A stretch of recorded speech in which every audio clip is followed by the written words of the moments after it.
چھوٹا امامہ کیوں باندھا؟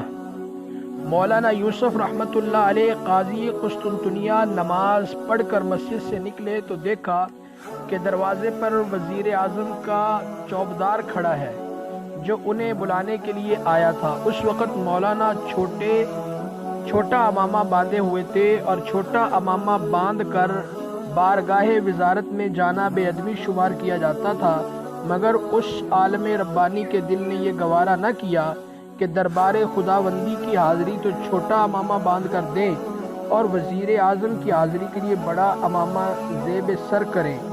اسی چھوٹے امامے کے ساتھ وزیر اعظم سے ملنے چلے گئے۔ جب وہاں اعتراض ہوا تو صاف صاف کہہ دیا کہ رب العزت کے دربار کا ادب بندوں کے دربار سے زیادہ ہے۔